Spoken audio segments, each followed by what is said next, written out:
Hey, Eric here with Two Sides of Fi, just setting up this episode. Back in February of 2022, Jason and I both hired the same fee-for-service financial advisor to review our portfolios independently. And it's important to say that we each paid for this out of pocket. We're not promoting anyone here. In fact, we're not even going to reveal the exact person that we used. We will talk about some resources on how we found this person. We did this purely as an experiment and to test out this model of financial advisement. It's something I've always been interested in. I've never worked with a financial advisor. Jason has worked with financial advisors under a different arrangement, an assets under management arrangement, and he actually parted ways with them at the end of 2021, so not too long ago. We're both making changes in our portfolios. I'm preparing to transition to FI in 2024, so I have some sort of off-ramp questions. Jason's made some tweaks to his asset allocation, and we both wanted to get an outside, objective, professional opinion about our plans. So let's dive in, and you'll see how it all went and what we learned. Two lifelong friends document and share their personal stories as they seek financial independence and to retire early. One reaches FIRE in 2020 during a global pandemic, inspiring the other to play catch-up. This is Two Sides of FI. Set it up a little bit. How did you find this particular person? Because there are a lot of these to choose from now. There are. So I would say I monitor financial Twitter pretty closely. I consult other resources as well. One of the resources we linked in the last episode, XY Planning, not something either of us are using presently, but a really cool portal into finding potential advisors for something like this. And so I just started looking at the different people who are out there, reading their little bio sketches, what types of offerings they had, and found a number of these people who did something similar, which was you could go to them with your portfolio at whatever stage it's at, armed with a list of questions that were interesting to you, and they would just assess it and answer your questions and talk about your whole, financial plan and give you feedback. Some are a fixed fee model, but some are like an hourly model, right? You could get. That's right. Yeah, that's right. And some are kind of a hybrid. So you can get like this one in particular was a fixed fee, but then you can add hourly extensions. Yeah, that's right. That's right. And for me, I chose the individual I did because of the sort of strength of guidance I was seeing them give out in financial media. And the offering itself seemed to fit me pretty well. And that was, I was with financial advisors for a number of years. I've now been on my own at that point for a couple of months. I had some things that I wanted to just kind of double check really and get some impressions on and ask some specific questions. And this individual seemed to fit the bill. And this is something that Laura and I had been talking about for a while, and we had just made some portfolio changes and I was feeling still a little bit like, all right, we're getting ready to transition here into our, early retirement. And it'd be really nice to have an objective view, fresh set of eyes on this whole plan that we've developed ourselves, DIY it. I mean, we DIY the whole thing. You did. It'd be nice to have somebody look at this who was a certified financial planner and they had the title. They were someone who was going to be looking out for us, right? They are actually a fiduciary. But we didn't want to invest 1% of our entire portfolio to try and make that happen. We didn't want that long-term commitment. Let's kind of walk through the process of how it went, because I think it's kind of interesting. And I think they're all pretty similar.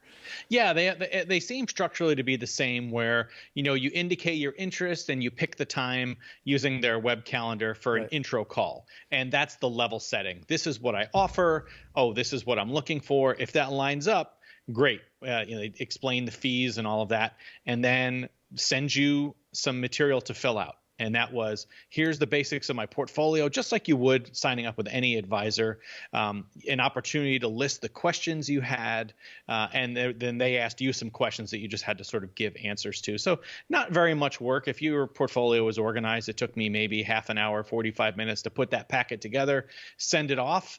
And then once they receive that, you then schedule, in this case, a 2-hour call to go over that. And after the call, they do a write-up. You get a report where they may add more details based on the sort of the interaction you have on the call. And then typically what I've seen, and in this case was actually a pretty nice add-on, you were able to email or get on the phone quickly even after that report is given for any follow-up questions that maybe weren't unclear. And I think in this case that was extended for 90 days, if I'm not mistaken. So that was kind of the logistics of it. Right. Yeah. My 15-minute introductory phone call was setting expectations. Like, okay, I just want to make sure you understand this is what we're doing. And, financial planning can be a really sort of broad scope. Right? Yeah, absolutely. Comprehensive. It encompasses, sort of emergency plans and how you're going to deliver information to people who are connected to you. It's, estate planning, it's insurance, it's college planning if you have kids. It's not just the portfolio. And what I said was, for my personal situation, that I was less interested in the estate aspects. I had figured out insurance. Because you'd done that. Because I'd done it already. And so I said, I really want the focus of this consult to be on the portfolio.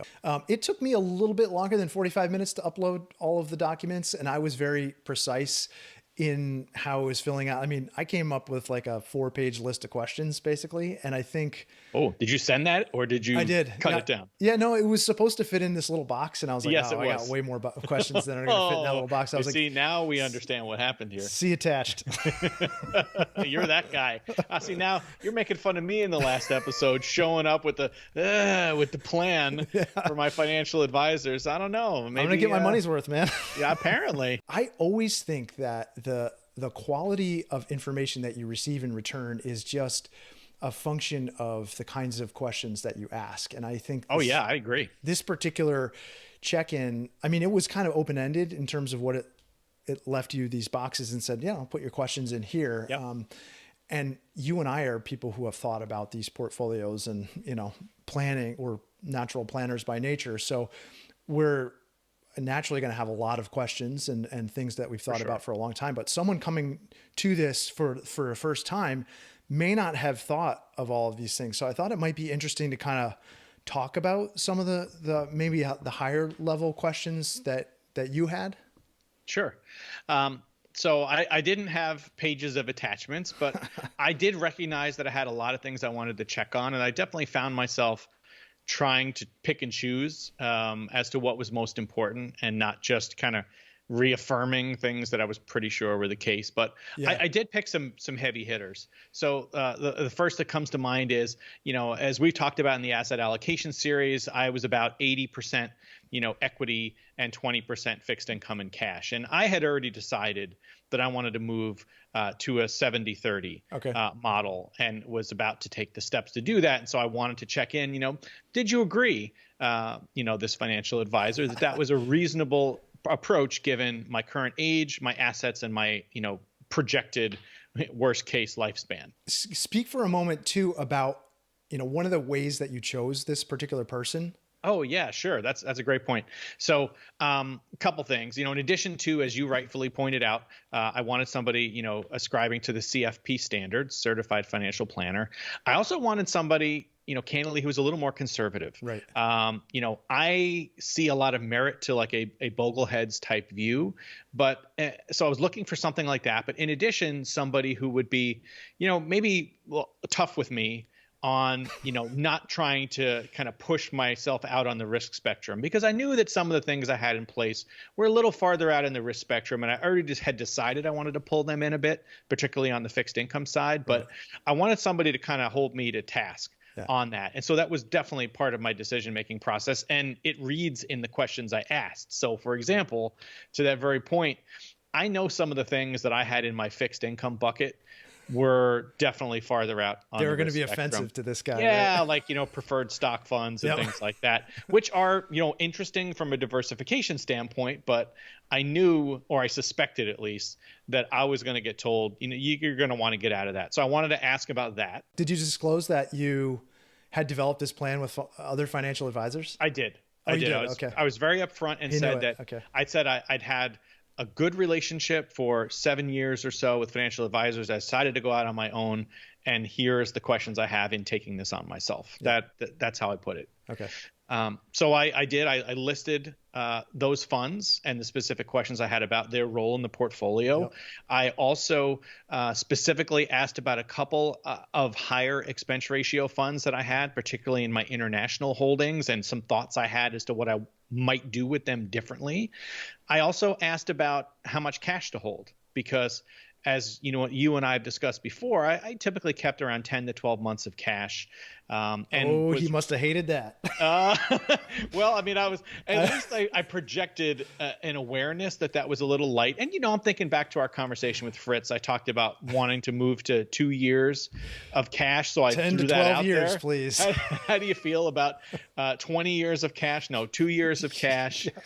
And I also had some specific questions about things like the small business income, because as you know, both Lori and I have some very small business kind of income we bring in from, like, she does some tutoring.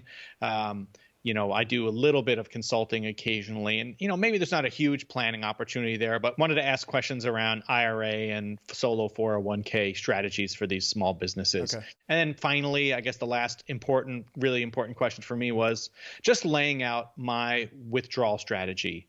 I'm withdrawing below 3% right now, and wanted to talk about the appropriateness of that. What if I wanted to increase that?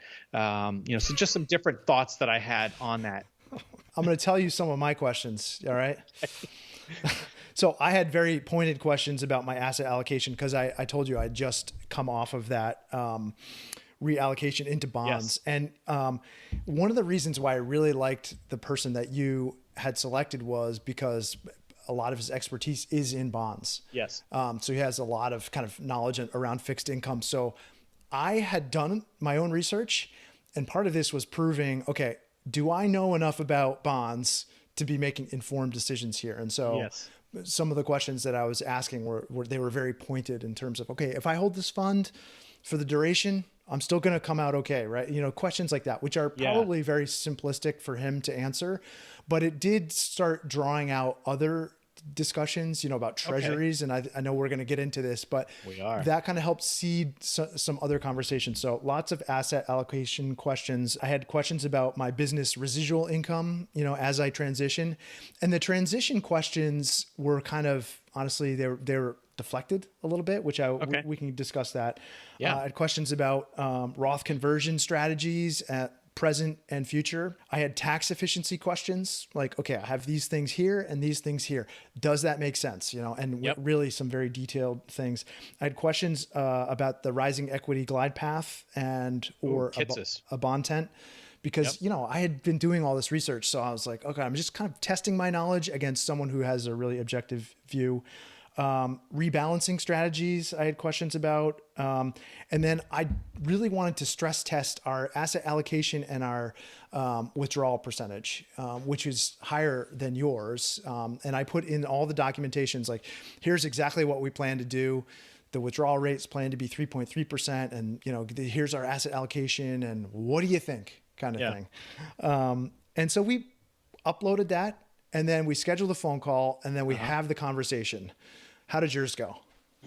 Well, first of all, I want to just interrupt and say, I love that for once I feel like I didn't go too in the weeds on something, because that's my natural bent, right? Wait, are you saying that's too in the weeds? I mean, I don't know, man. I feel like you're trying to get like a full AUM relationship on a 2-hour consult. And I love that you went for it. And I know that those are core importance questions to you. So I'm not at all surprised you asked them. And that's a really good list of questions. And I'm sure when he got it, he was like, that's a really good list of questions.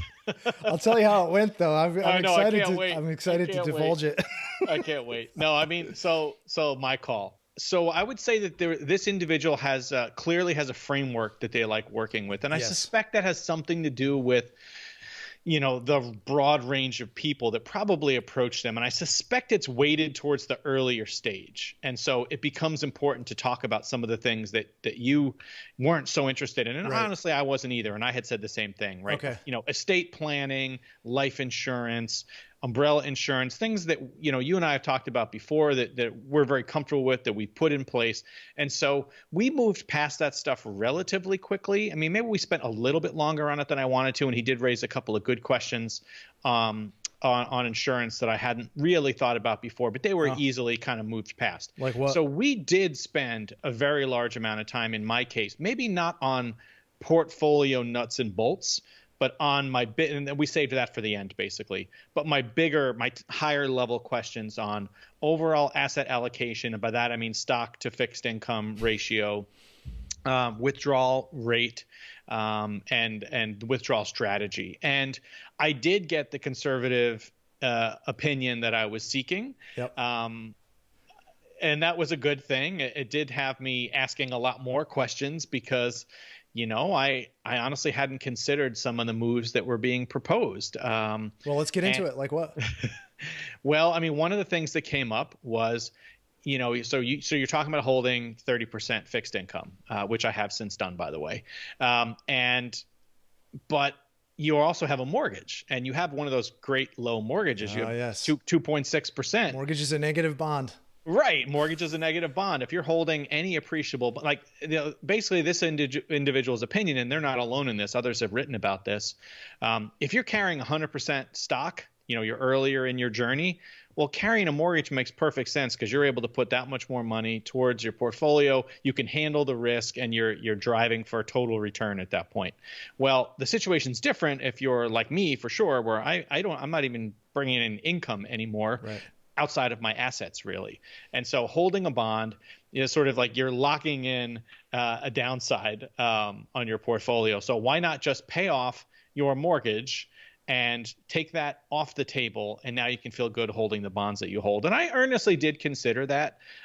For a variety of reasons, I decided I was not going to do that. I was very comfortable with the flexibility I had, and the sort of the way that my assets were structured, and not to mention the enormous tax hits I would have to take to put something like that into place. Because, of course, if I suddenly liquidate all of my fixed income in cash, now I've got to liquidate stock with huge embedded gains over time, right? I've been doing this for many years now to rebuy. So anyway, the point is I didn't do that, but it was really great to have somebody challenge me on that. But you pushed back on that, and what was the response?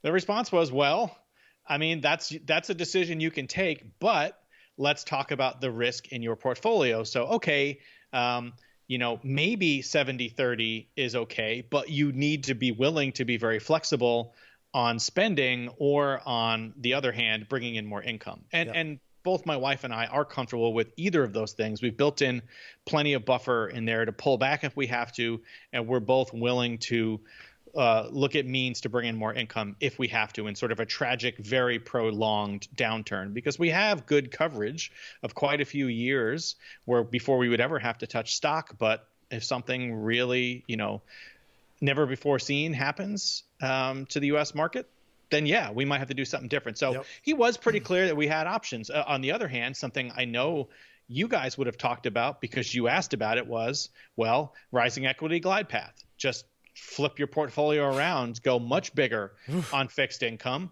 and then start to ratchet that down, and in concert ratchet up the stock portion of your portfolio.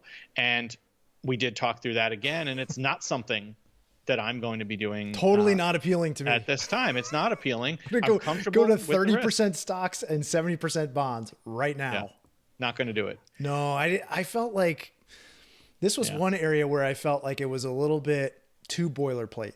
Like, okay, it should have been. Talk about what that means. It should have been more informed by personal nuance, and because I agree with you, when the phone call started, there was this pretty big hit on the estate planning, and there was actually a few things in the very beginning of the phone call which I appreciated and was able to learn from and kind of move forward with. We can talk about that, but the estate planning and insurance discussions happened for an hour and a half. I mean, an hour and a half. Okay. So hour and a half into the meeting, we're getting to the portfolio. I'm like, well, this is the meat of the conversation, and then we only got 30 minutes to do it. Got it. So it was a little. It was tough for me, but I think like you said, this is designed with a certain kind of person in mind. And I think you and I have, it might not be perfect for us in the same way, although I did come away with some pretty significant learnings. Yeah, me too. I do agree with what you said about, there were elements that seemed, pretty boilerplate. On the other hand, I can also get what they were trying to do. They say, on this topic, here's, some things that have been written by a variety of people. Yeah. From the trades to the, just financial media, et cetera. and well sourced and good information.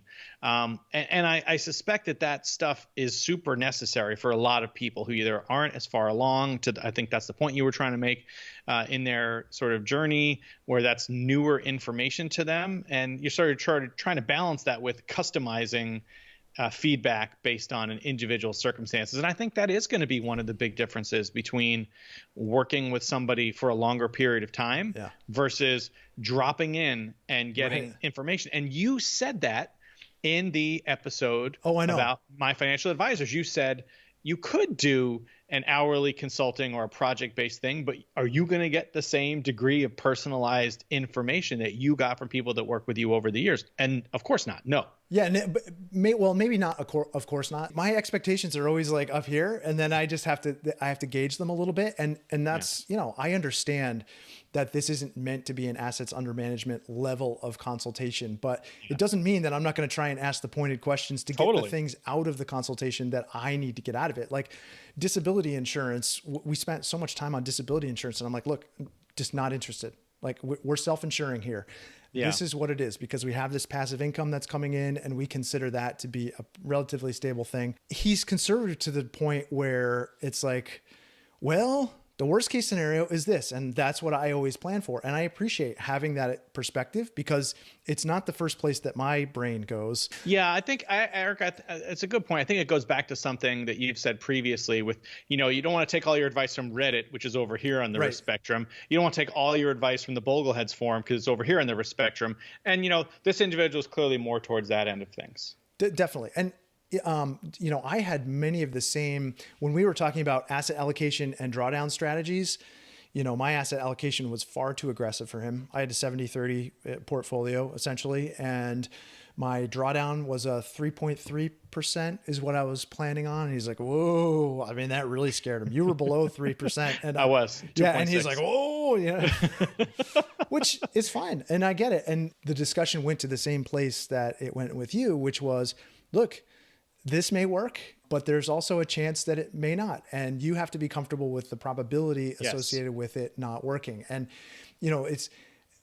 it's one thing to put it into CFire Sim or any of these online calculators. And, you can't assume that that's a probability. It's not actually a probability because it's not contextualized to the current situation that you're in. Right. So it definitely gave me pause. And Laura and I think, in general, after the phone call, we're like, feeling a little deflated. It's like he basically said, well, I wouldn't do it. I wouldn't retire early on that amount with that withdrawal rate, given this set of parameters. Basically said that. And it's not what we wanted to hear, but it's what we needed to hear. And, it made us just, I guess, again, rethink, all right, well, the drawdown, percentage, we have to really reevaluate this. We have to critically reevaluate it. And if that means that we need to work another year or another 2 years, then so be it. You get to this point when you're so close to what you've set as your fire date. And if you can't introduce some kind of flexibility into that, you're setting yourself up for failure because we don't know what the next 2 years are going to be like in the market. Totally. Certainly the past 4 months have been unpredictable. I expect more of the same. And this evaluation kind of made us pull back a little bit and not be so hot on the final date, even though that's where my brain is. So I think in that respect, it was really good. As we sit here, I can hear people pounding the keyboards already saying that it's well tested, 4% and even up is going to be fine as a withdrawal rate. Why are you worried about what this individual told you? What would you say in response to that? There are some really good articles by Karsten, where he discusses contextualizing a withdrawal rate to the current market conditions. And I think a lot of his stuff goes pretty high level. So if you're fairly new to this and less interested in reading, real detailed financial analysis, in-depth modeling, it may be a little off-putting, but he's got actually a really nice chart which looks at kind of CAPE ratios and compares those, a safe withdrawal rate, which he's modeled out across a whole number of scenarios, based on, contextualizing the situation to now.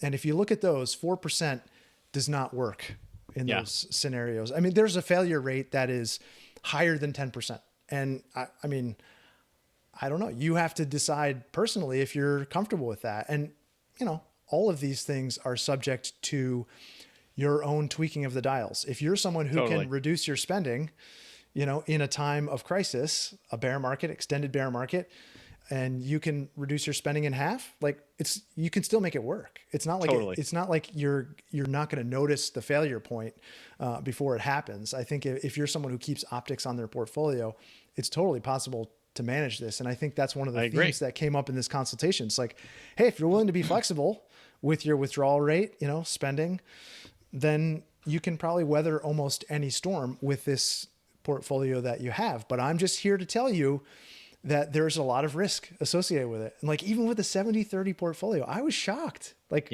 were you shocked when he was pointing those things out to you or not? I would say I wasn't shocked that he pointed them out. I was shocked about the sort of intensity that he pointed out. Like, I know that these are not, you can't say, well, 70-30 and a 3% withdrawal rate, I'm guaranteed success. Right. Like, I know that's not the case. Exactly. But still, he made very good points about, risk adjusted return, just to pick one topic, and we walked through. I don't know if you got to this level. I want to hear your answer, but we did get into my portfolio. We had a lot more time on my portfolio. Probably an hour of our conversation was just about some of my positions where I had some of these things that were fixed income but not exactly. Some of these funds, when you really dug in and you looked at their performance versus an intermediate treasury bond, for example, and compared that during the downturns, well, these funds performed much more like a stock or a junk bond than they did like what they're supposed to be, right? Which is, you're adding this diversity in fixed income as to, have a properly risk-adjusted portfolio. They're de-risking. I can already also hear the comments coming in about bonds are garbage. Why would you look at treasuries? The return is awful. They are not there to return. They are there to avoid big loss in a severe downturn, among other roles that they can have. But, we looked at some of those examples, and he made the point that I had already come to in my head, which was, there's too much risk in some of these. I really need a better instrument in there, whether it's a total bond fund or a treasury. And so that did help me a lot, because I had this, already had this kind of, nagging feeling that I need to change some of this out. And, his point was made very clear. And that is one area that was very effective for me. And he pointed to me to some really good articles and books that dove into this topic. Yeah. And I very quickly convinced myself, he's not making this up. Right. Yes, it's a conservative position, but it's one borne out with a lot of data. Yeah, we talked about, I think one of the reasons why we didn't spend a lot of time on my portfolio was because it's not a complex portfolio. Right. Honestly, that's fair. It's just not. And, the questions that I had were kind of easy answers for him. So I'll give you an example. I was trying to figure out, okay, I had questions just about how a bond fund like BND or VBTLX, like the Vanguard Total Bond Market, US Bond Market Fund, how does this actually operate? So we talked through the actual composition of these funds, and it helped me to understand that, okay, it's not just like, it is actually composed of bonds which have a higher risk than, say, treasuries, for example. Yeah. And one of the things that came up was this idea of comparing going to an intermediate treasury fund like VGIT, for example, right? Which is like 10-year treasury fund, basically. It's around 7 years. Is it or is it 5.8 is currently the average duration, I think? Okay, sorry. Okay, so if you took your portfolio and you took the sort of fixed income portion of your portfolio and turned it into all intermediate treasuries, you can actually adjust your equity holdings up higher, and your portfolio as a whole will have a higher risk-adjusted rate of return. That's right. Which I thought was really interesting. That was kind of one of those unlock moments where it's like, okay, well, I probably would not have gotten there on my own. And I know you guys had kind of a similar discussion. We did, right? Yeah. So that, I didn't totally transfer out of my holdings in BND, but I did a pretty significant weighting over to VGIT following that. And, reading through the articles and the data that he sent to support that was really helpful. I mean, it gave me a lot of confidence in making that move. Me too. And honestly, that was one of the biggest material changes that happened in my portfolio. And somebody, watching this might not think it's a very big change. It was like, well, you went from these fixed income funds to another one, but I mean, it was a big shift. I mean, my fixed income allocation is now something like 60% VGIT. Me too. And 40% of it is total bond. And I recognize from a risk perspective, that means that there's corporate bonds in there, right, and mortgage-backed securities that are adding some risk back.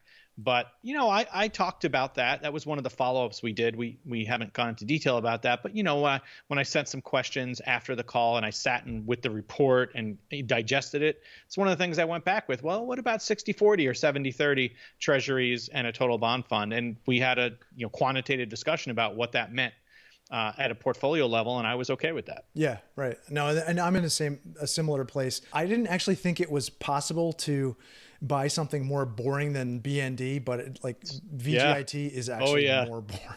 It's tragic, but hey, it's letting us do some tax loss harvesting right now. It's tragic. I want to talk about some of the other unlock moments that we had. This is not high level or anything, but I had never contributed to a traditional IRA in the past, say, 8 years. Got it. Just hadn't done it. But I did have a balance in a traditional IRA that I had rolled over from a previous job. So it was significant balance in there. And so we talked about clearing that out, moving that over to my solo 401k.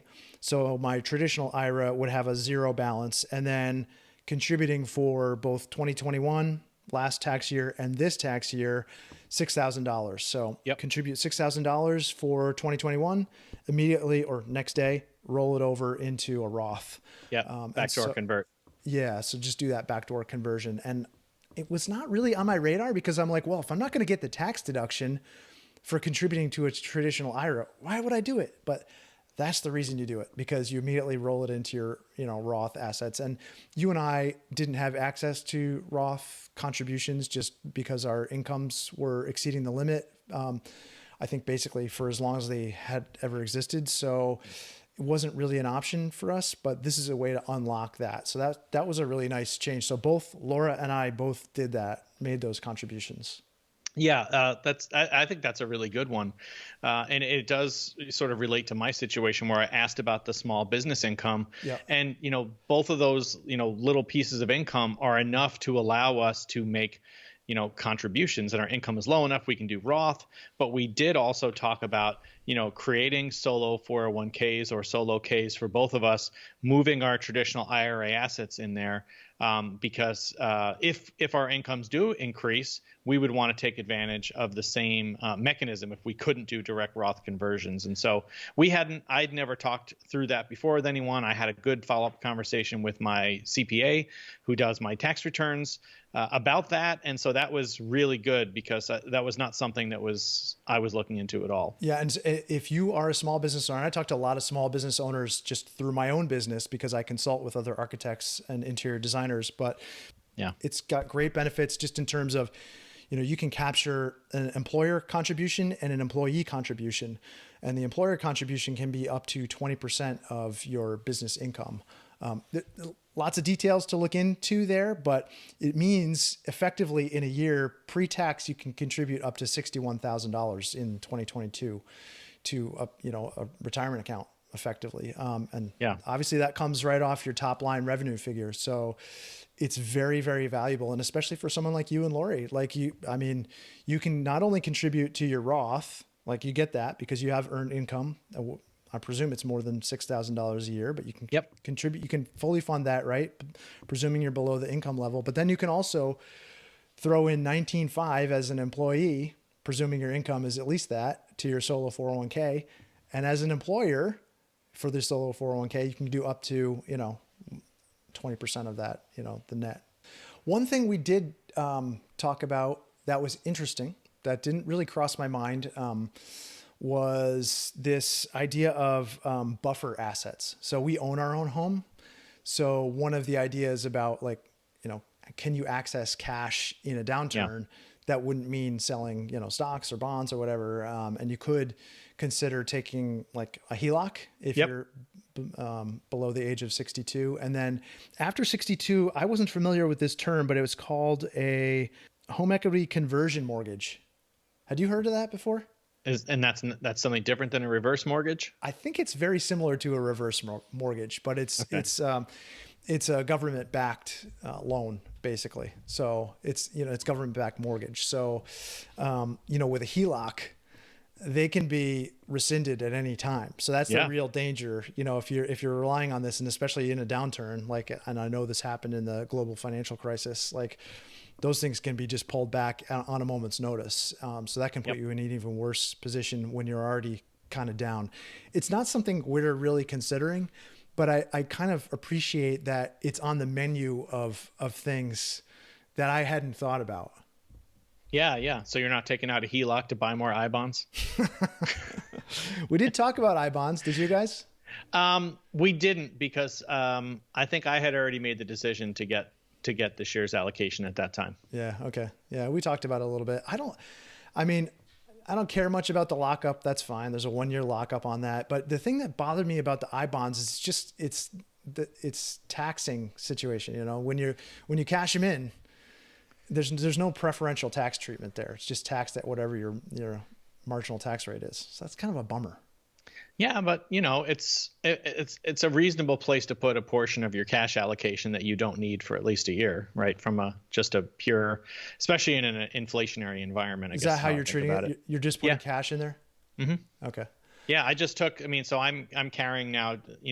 One of the outcomes confirmed with this call is I'm carrying 2 years of cash. Oh. So I put 10,000 for each of us, my wife and I, which is the limit, into I bonds. So now I've locked in a 7-ish% for the first 6 months and 9-ish% for the next 6 months, so around 8%. Yes, you're not getting that in bonds, that's for sure. Nope, or anywhere really. Right these days. Jeez. Yeah, for sure. Where we were talking about my wife's 457 plan, and we knew some stuff about it, but we had some questions. We wanted to know at severance time. So when my wife decides she wants to retire with a 457, typically you have to take that either as a lump sum payment at point of severance, or you can spread it out over 10 equal installments. So 10 years, right? And you can kind of pick when that period starts. It doesn't have to be immediate. But it's been a question for us in terms of a drawdown strategy. How do we manage this? Because what if the business is continuing to throw off residual income in these first couple of years? It'd be nice if we could take that sum of money and just roll it into, say, a 403B or something like that, right? Just tax protected plan. And then we could just plan we can do all of our tax planning with it in that account. It just felt more manageable. And the answer we got back was, oh yeah, you can do that. And as I researched, I double checked it because I was like, "Oh, this would be great," And I went through and vetted it, and it actually turned out not to be true. So we could have made a set of assumptions based on some kind of flawed information, and there was a few other things around that were also they were just a little bit incorrect. And I wasn't floating these questions to kind of test this person. But no, I don't expect you. At the same point, when I started getting back answers which I knew were different than what I had already learned, I was like, let me check into this. Did you have anything like that? No, not to my recall. I think I had things I asked follow-up questions on just to clarify, but no, I don't think I encountered anything where I was like, oh, that's counter to my understanding. Yeah. Okay. Yeah. Okay. So we have the call and then you get a report. So one of the things you mentioned is that you felt like you didn't get enough time on the assets themselves, the portfolio kind of deep dive. Was some of that borne out in the report itself, or did that come in? Did you send some follow-up questions in and get some of those questions answered? I sent a few follow-up questions to kind of tie up some loose ends, but like I said, I maybe came in with a set of questions that were easily answered in kind of a back and forth situation, and that we didn't need to spend a whole lot of time on those. I mean, the report for me came very quickly. It was a day or two after me too. We had the consultation, and it was a very long report, and a lot of it kind of boilerplate stuff. You could tell there's a template that's being used, but it was also loaded with just links to articles. If you want to take this further, here's 3 different instances here, and I think I had some follow-up questions on 529 contributions. So we have 529s for both our boys. And we were for college savings. And then we had started a separate brokerage account, which we had earmarked for college for our oldest, because we weren't sure if he was going to go to college, and we wanted to be able to give him kind of seed funds for if you want to start a business or something else. And so I had some questions about that. I said, does it make sense now that we know my oldest is going to college and my youngest is going to college, and that's happening between 2 and 4 years from now? Right. Sorry, not even that. It's like 0 and 2 years. 0 to 2 years. Yeah. Sorry. Does it make sense to still contribute to, a 529? Because if we're going to liquidate the funds that we had in this brokerage, we're going to take a pretty big capital gain on that. So that doesn't seem to make sense to pay that. So I wanted some of those questions answered. What do you think his advice there was? Oh, geez. Put me on the spot. Any guesses? Take the hit, pull off the Band-Aid. He said it didn't really matter. Oh, okay. But because I would say that and the reason I answered that way, just to continue the point, is there were a couple times in my conversation where I would say he took pretty typical for a financial advisor, took the strong position of, don't let the tax tail wag the, portfolio dog. Sometimes you got to rip off the Band-Aid if it's the right thing to do. Don't put off difficult decisions because they're going to cost now, because they're going to cost more later. So that's why I guess that. This was a case where I thought, okay, well, like we've painted a very specific circumstance, and maybe my expectation for the nuance of advice was too high here, but I would have thought he said, well, here's 2 scenarios. Like you could essentially pay out of pocket what you were going to go chuck into a 529, right? I mean, we're going to start paying in August. We have to pay semester 1 for our oldest. So why dump it in a 529 if you're just going to like cash it out like right away? Right. It's fair. So, that's one of the scenarios. Another is to say, dump it in the 529, and then just, you can start using those, the funds you're investing today are going to be used in 6 or 8 years. To me, it felt a little like, why wouldn't I do it in the 529? Like that question just came up to me. Like, why would I take pay capital gains 15% on whatever I've made here instead of getting something for nothing? Yeah. No, I'm with you. Right. I was a little puzzled by that response. I don't know. Did in your report, were there things that you hadn't done yet? Like he basically lists like urgent actions. What were some of the urgent actions that you had? One was about, getting out of some of the higher fee funds, removing the risk from my fixed income, and, considering the question of the mortgage pay down. Okay. Those were in there. And the mortgage one may not have been in the high priority. The other 2 definitely were. And that was fine, because that just gave me a good starting point, because, to your point, the report is thick. You talked about a lot of stuff. There's a lot of reference material to go back and review. And so I just came up with a plan after that and, ticked them off in priority order, but that gave me the time to do the work. I will say one thing we haven't touched on yet that I did appreciate is I never felt like this was like a loss leader kind of offering where I'm going to give you this thing, but I'm really going to be selling you on something much bigger. Oh, yeah. No, it wasn't that at all. And I really appreciate that, because I think, about the only time further work came up is we talked about the moves that I would want to make in my portfolio to achieve this. And, he said something like, from our conversation, I think you got this. But, if you decided you wanted help in coming up with a multi-year plan to move the portfolio in this direction, that's something we can do hourly consulting on. Just let me know. And that was kind of the only time it was mentioned. So I appreciated that it really was treated like a standalone offer. Oh yeah. And not something to, hook you in. And so that was nice. But I did leave with some clear actions, and then other stuff that was a question. Did I want to do this? I was going to go do some work on that. And so, I earnestly did dig into the mortgage payoff question, and I weighed my options, and I didn't do it. But the other stuff I did pretty quickly. Yeah. We had, I didn't have one of these emergency letter or side letter of instructions, which basically lists all of your, accounts and, a whole bunch of things. You probably already had this in place, because I know you're like that, but I appreciated that because it forced me to, just the kind of checklist nature of the report was nice because like you, I went through and said, oh yeah, I don't have that and actually really do need that. And, it took me an hour to pull it together. It also pushed me to say, okay, crypto cold storage. Do you have cold storage? I'm like, yep, got that. But I didn't tell anyone where it is or how to access it. I didn't have a password manager.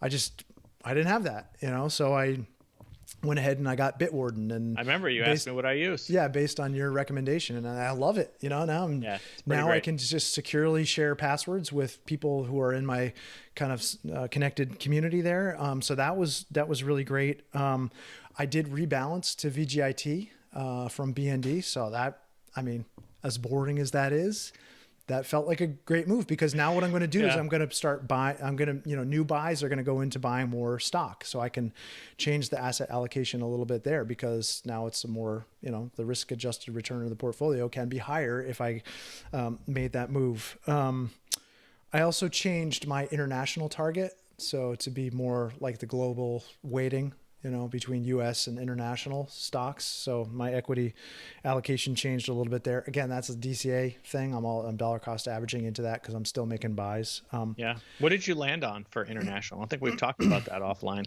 I'm doing 30. 30 as a percent of your equity, of your stock portion. Oh, okay. So higher than me. Cool. Yeah. What do you got? 20. Oh, okay. Yeah. Well, we'll see. I'm not there yet, so maybe I'll change my mind. No, I've thought about increasing. It's Speaking of that, I just did some loss harvesting in that international fund. Oh, did you? So I'm not like totally jazzed about it, but yeah, I understand. How about actions you didn't take? You mentioned the mortgage, right? Were there things recommended that you were just like, nah, I'm not going to do that? That's the biggest one. The second one is just this idea of drawdown strategy. Are there ways to mitigate risk from the way I'm choosing to draw down? And that would either be implementing an equity glide path, or maybe something even more anathema to our listeners, having a portion of my assets. Hold on, I lost the word. A SPIA. Yes. You're going to do a SPIA, man. Annuitizing a portion of my assets. Yeah. So,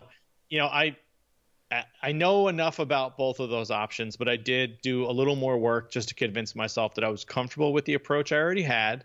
And then, I was appreciative for the references that came along. I did the reading, and then I moved past it. Yes. So I didn't take those. And he didn't present it as you must do these things. It was, here's 3 ways you could mitigate the risk of your drawdown strategy. Right. And you could choose 0 of them or 1 of them. Right. And I chose 0. I chose 0 as well. That was one of the ones I did not take, the SPIA, the single premium immediate annuity. He recommended we increase our emergency fund. So I said we had 2 months of cash basically on hand, but honestly, it fluctuates because I'm just like... Yeah. Well, with your business, your income... You don't have the paycheck that most people who would be listening to this who are still working would have. Well, I know what I'm getting every other week. Right. Yeah. Yours is much more variable. It's variable, but also the way I look at emergency funds is, and I know everyone's got their own cut on this, but I've got a taxable brokerage account and I've got, options. I've got credit cards. Like I just have ways to get cash. Like, I don't know. It feels like holding a lot of cash, especially in this environment, just doesn't feel great to me. Yeah, well, as someone who's sitting here with 2 years of cash, it doesn't feel great. But and I know Karsten would be very disappointed in me, but he would. It helps me sleep well. So I also had a plea to purchase more umbrella insurance because the umbrella policy that I have doesn't cover all my assets, and this was a hard one because everyone's insurance situation is very nuanced and different, right? Yeah, sure. And because I have 2 teenage drivers, nobody wants to write me a policy more than $1 million. So, we talked about other ways to get that bumping coverage. Your auto coverage higher. But this was a place where he was like, I haven't heard of that before, but you should shop it around. You should get a broker. He also wanted me to have disability insurance to cover some gaps between now and, when we reach our number, which, I told him we're basically self-insured there because... Right. That's what I would have assumed. Yeah. But it's not bad advice. It's actually good advice while you're still, you are still legitimately dependent on your working income. Yes. Yep. So it is the right guidance. I do wonder about that. Like, as someone who's, is beholden to a fiduciary standard, when you have some random person who, you're reliant on what they share with you as what their situation is, and you have a fixed amount of time to do it. And it seems like you'd kind of have to err towards the more conservative side and be like, hey, it is in your best interest to do these things. Yep. And so I guess they do have a kind of a line they have to ride. For sure. Yeah. There are people that I'm friends with right now, very similar, they're the same age as us, that could really benefit from a service like this, because it captures the whole picture. It's like everything. And I just had a conversation with some friends the other weekend, and they don't even know what they have for assets. Like, oh, it's here and there, but I haven't checked. And do they have a will? Do they have a trust? No. And you and I are coming into this more prepared than most. You worked with financial advisors for 7 years beforehand. You and I have been talking about this for a couple of years now. We've done a lot of estate planning. So some of those things feel like, done.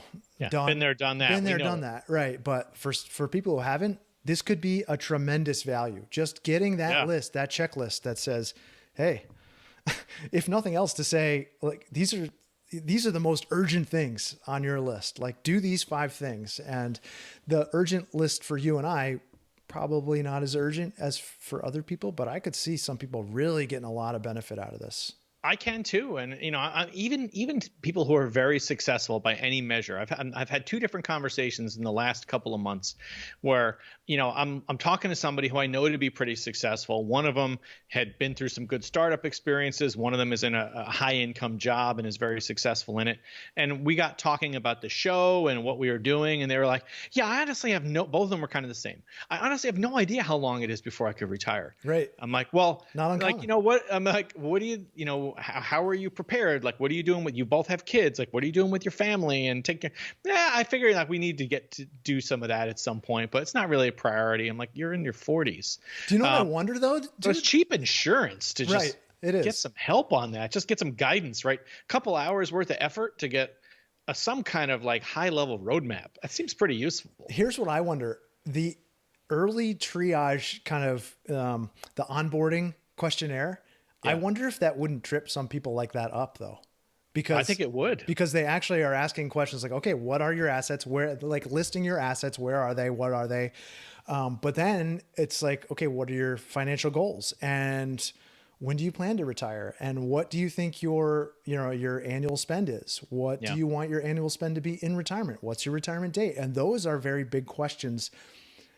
You and I it was easy to answer those. Like we breezed right over those, but someone who has no plan, I wonder if they would see that questionnaire and go, oh man, I can't even do this, Yeah, no, I mean, I guess, one of my favorite things about this show, especially in terms of the feedback we get, which we both really appreciate, is when I sit back and reflect on how many of the topics we talk about are broadly applicable, irrespective of whether you're interested in, retiring early or achieving a specific FI target. They're just generally applicable, and anybody could find value in making sure that their financial sort of health is clear, right? Because we've all got blind spots. Yeah. Yeah. Like every single one of us, you and I have talked numerous times about our blind spots on this show. I'm sure we're probably not going to stop anytime soon.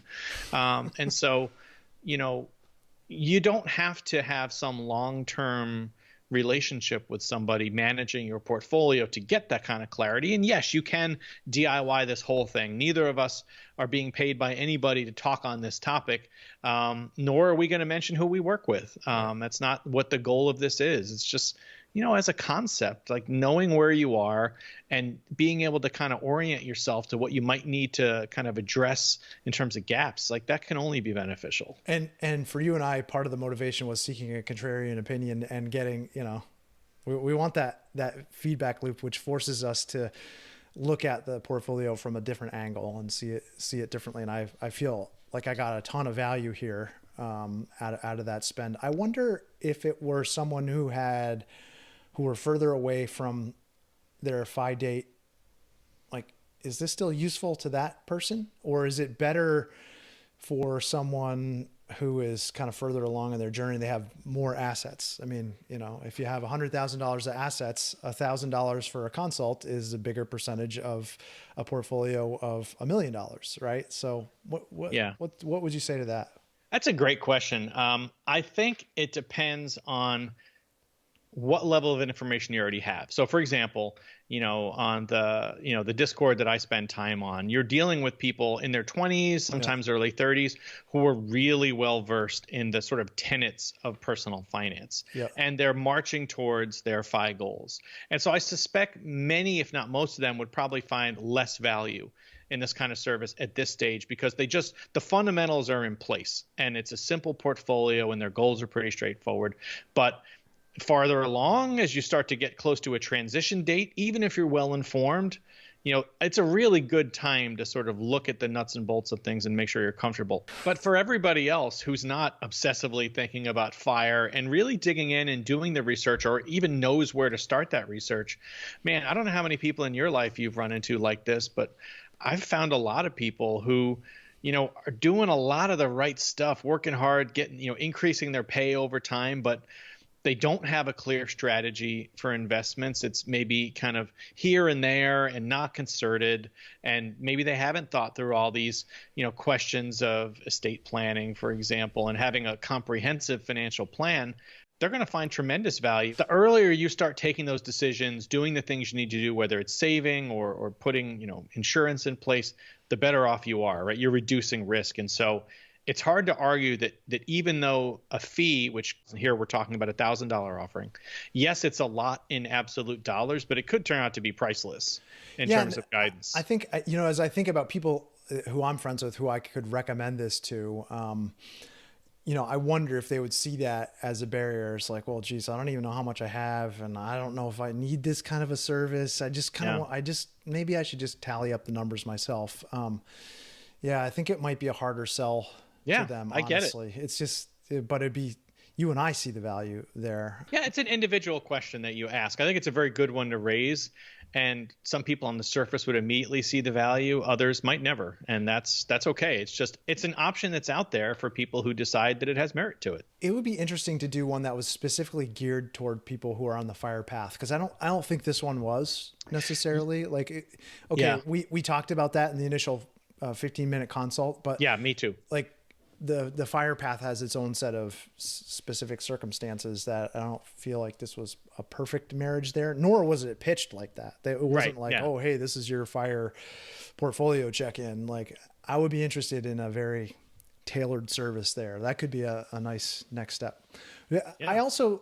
It also helped me gauge my, this isn't the, hey, I'm going to look at your every thing in your stock portfolio and help you make decisions there. That was offered as an upsell at the very, very end. Like, yeah, we can take this hourly if you need help managing this and that. And so I think that helped kind of gauge my expectations. Cause I went in, like I said, with my expectations pretty high. And then I started to realize, okay, this is really, it's not assets under management, hold my hand kind of service, which is what maybe I kind of had in my mind.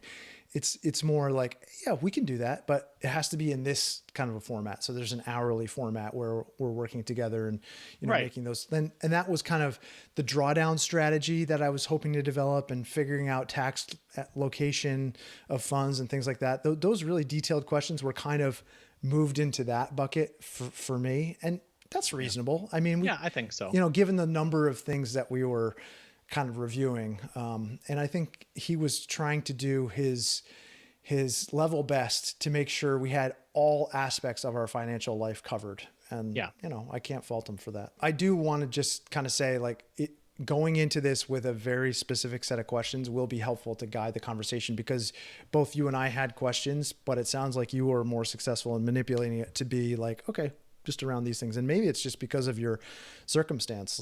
Like, you've already made it, so now you are at the point of fine tuning the dials, right? Yeah. And I think I found myself thinking the same thing when you were talking earlier. And maybe it's that his interest in my situation was about mitigating risk post RE. I'm drawing down. How do we make sure that the things you're doing are protective of that? Whereas with you, he's going to err more conservative on the, okay, before you pull the trigger, here's some things you really want to have in place, because let's face it, once you pull the trigger, it's not so easy to undo some of those decisions. And some fields aren't as easy to get back into. So yeah. I guess he's probably used to a pretty specific, general set of guidance, and I guess if I had to think about it, he's going to tilt more towards conservatism, maybe in the pre-stage. Yeah. I mean, sort of makes sense. I asked Laura this morning, I said, oh yeah, Jay and I are having this conversation today. We just kind of debriefed on it a little bit, because we did have this conversation a while ago. And I said, how did you come away from that meeting feeling? Like, what was the general feeling? And she said, the first words that she said were, I felt more confident in our own abilities to come up with a DIY plan that was actually okay. I mean, we are going to disagree on this asset allocation. It's just like you did with him. Like, it's just, we're going to disagree because there's a range of opinions. And I feel like our opinions are informed by the specific fire situation that we're approaching. So naturally the portfolio is going to look more aggressive than someone who's retiring at 65. So it just kind of has to, right? And so we differ on that. And then it also made us look a little bit further into some of the drawdown percentages, and there's nothing wrong with that. Like, this is a great time to be doing that. So I think overall it built confidence. Even though I say we left the meeting feeling a little deflated, because it just meant like, okay, well, maybe the fire number needs to go up again. Yeah, I feel like I should dig in and find the text exchange we had that day, because I feel like you might have mentioned something about trying to talk Laura down from the ledge. Yeah, I mean, it's nice to have some distance between it, because I think totally. we were both feeling a little like a little deflated. Yeah, but it always helps. And that wasn't his intent. No, I didn't take it that way. I guess on net, when I think about the service and the questions I had and the answers I got, I absolutely feel that I got my money's worth. I know coming out of the call, there were things that I had hoped would go into way more detail and have the time to do. But I think for me, at least, I'm not speaking for you, that some of that was kind of unrealistic. Like, that we were going to get that deep in 2 hours, and for the money I paid. Especially since you came off of having that kind of a relationship with financial advisors in the past.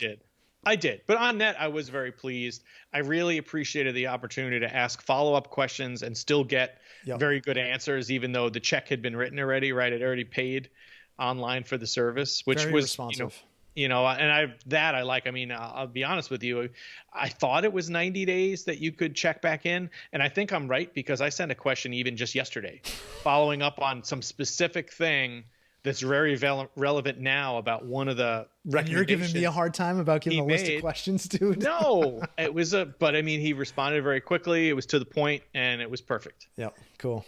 There's a lot of these things out there. We'll put the places that we know of in the show notes and in the description of the video below. And reach out with questions and comments. We really need reviews on this show for our podcast. Yeah. And if you drop a comment below the video, it really helps us kind of grow the channel. And if you like what we're doing, please share it out with people. That is the currency of this current environment we're in. So we really need your help getting the word out and helping us grow the show. Absolutely. Smash that subscribe and like button. Oh. There's a reason we don't say that.